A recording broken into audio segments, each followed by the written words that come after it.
Hello friends, இன்னைக்கு நம்ம பார்க்க போற பதிவு என்னன்னா, பெண்கள் எத்தனை பவுன்ல, அதாவது திருமாங்கல்யம் எத்தனை பவுன்ல அணிந்து கொள்ளலாம் அப்படின்ற வீடியோ தான் இன்னைக்கு நம்ம பார்க்க போறோம்.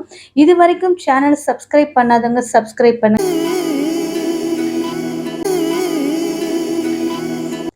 இந்த வீடியோ உங்களுக்கு பிடிச்சிருந்தா லைக் பண்ண மறந்துடாதீங்க. வாங்க வீடியோக்குள்ள.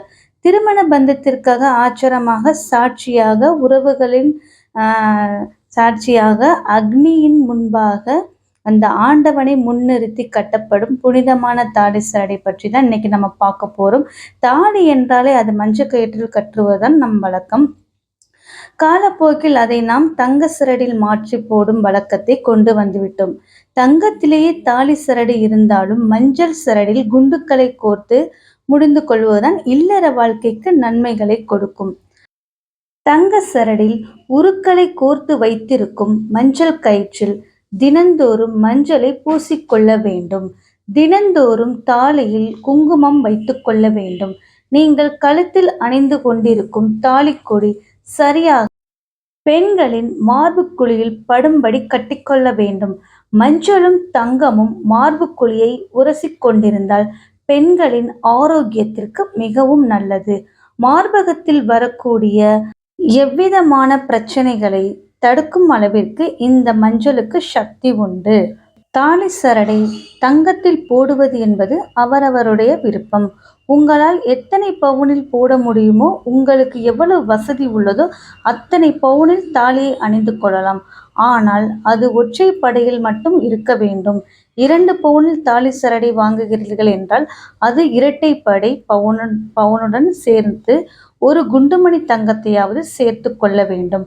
அதாவது 2 பவுனுடன் ஒரு 1/2 கிராம் 1/4 கிராம் என்று சேர்த்து கொண்டு வாங்க வேண்டும்.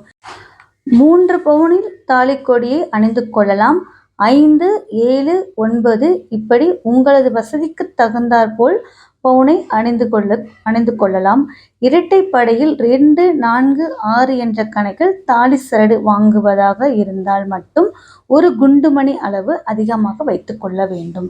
அதாவது 2 பவுன் 4 பவுன் என்று வாங்குவதென்றால் இதோடு 1/4 கிராம் 1/2 கிராம் சேர்த்து கொண்டு வாங்கி கொண்டு போட்டுக்கலாம். அப்படி போட்டுவது நமக்கு நன்மையை கொடுக்கும். பொதுவாக இரட்டைப்படையை சுலபமாக பிரித்து விட முடியும்.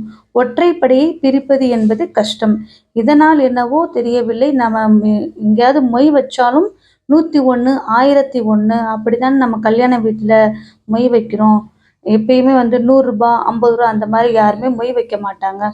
அந்த ஒன்னோட தான் முடிப்பாங்க. 101, 1001 அந்த மாதிரி தான் மொய்யிலேயே முடிப்பாங்க. ஒற்றைப்படையில தான் முடிப்பாங்க. மொய் காசிலிருந்து நல்ல விசேஷங்களுக்கு பொருள் வாங்குவதிலிருந்து இப்படி நிறைய சகுனங்களில் ஒற்றைப்படைக்கும் 1 ரூபாய் நாணயத்திற்கும் அதிகப்படியான முக்கியத்துவம் தரப்படுகிறது.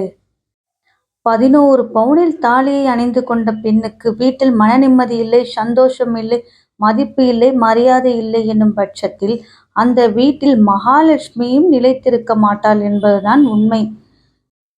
எந்த வீட்டில் மனைவிமார்கள் தங்களுடைய கணவனை மதித்து கொடுக்க வேண்டிய மரியாதையை கொடுத்து விட்டு கொடுத்து சரியான முறையில் வழி நடத்துகிறார்களோ அந்த வீட்டில் மகாலட்சுமி நிச்சயமாக தங்குவாள். மனைவிமார்களால் கணவனுக்கு மரியாதை கிடைக்கவில்லை என்றாலும் அந்த வீட்டில் மகாலட்சுமி கடாட்சம் நிலைத்திருக்காது என்பதுதான் உண்மை. கணவன் மனைவின் ஒற்றுமைக்காக, குடும்பத்தின் நல்லதுக்காக எத்தனையோ சாஸ்திர சம்பிரதாய முறைகளை பின்பற்றுகின்றோம். ஆனால் இவை எல்லாவற்றையும் விட கணவன் மனைவியை புரிந்து கொண்டு, மனைவி கணவனை புரிந்து கொண்டு விட்டு கொடுத்து சென்றாலே போதும், இல்லறம் இனிமையாக அமையும். இந்த வீடியோ உங்களுக்கு யூஸ்ஃபுல்லாக இருந்துச்சுன்னா கமெண்ட்ஸ் பண்ணுங்கள், லைக் பண்ணுங்கள், சப்ஸ்கிரைப் பண்ணுங்கள், சப்போர்ட் பண்ணுங்கள். நன்றி, வணக்கம்.